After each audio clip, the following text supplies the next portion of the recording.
খবর পেলাম আমার বিধানসভা শান্তিনগর বাজার দুর্গাপুর জিপি কিছু লোক রাত্রেবেলা অসুস্থ হয়, বমি এবং যেটা বলে পেট খারাপ আর কি, ডায়রিয়ার মতো অনেকটা। যাই হোক, শুনে আমি হসপিটালে আসলাম, আমাদের কল্যাণপুর সিএসসি সেন্টারে। এখানে ডাক্তার সাহেবদের সঙ্গে কথা বললাম, পেশেন্টদের সাথে কথা বললাম। একটা পাড়ার মধ্যে এমনই 25-30 জন বা একটু বেশিও হতে পারে, প্রায়েরই হয়তো রাত্রে বা ভোর রাত্রে বা সকালবেলা সেটা দেখা দেয়।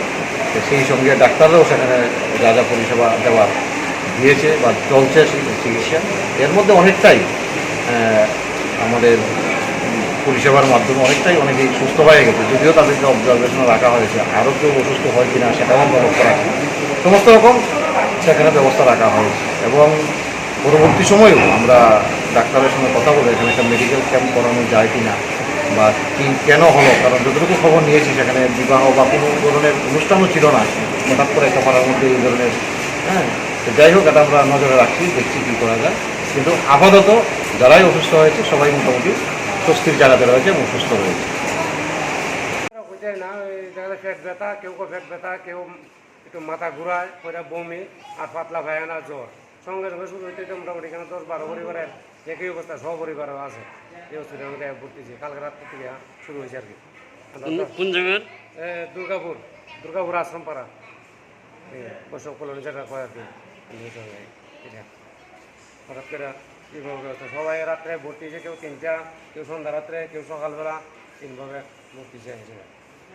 আমি আমার দুটো বাচ্চারে আসলো, ওই ছোটো বাচ্চাটার দেখায় সেটা বাড়িতে ভাড়া দিয়েছি, আর বড়োটাকে ভর্তি করা যাচ্ছে না।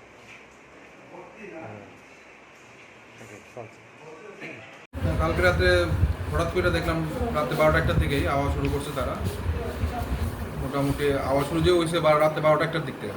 কিন্তু যারা আমি দেখছি এখন পর্যন্ত তারা সবাই কমপ্লেন একটাই, যারা জ্বর পাতলা পায়খানা।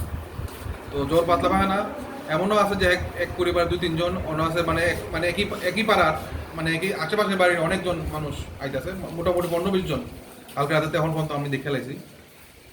যাক, আমরা এখানে ট্রিটমেন্ট দিয়ে আছি, তার অবস্থা মানে উন্নতি হইতেছে আর স্থিতিশীল অবস্থা, কোনো অসুবিধা নাই। কিন্তু অনেকটা গিয়ে আমরা একটা ক্যাম্প করে দেখতে হবে যে ঘটনাটা কী হয়েছে, মানে কোনো ধরনের ইনফেকশন বা যে কোনো জলের মধ্যে কোনো ধরনের কিছু একটা মানে সংক্রমণ হয়েছে কি না, তা আমরা একটু দেখতে হইব গিয়ে। আমরা পরিকল্পনা করতেছি, ওখানে একটা ক্যাম্প পরিচালনা করারও পরিকল্পনা আমরা করতেছি। দেখি এখন এমএলএ স্যার আইলে কী করে।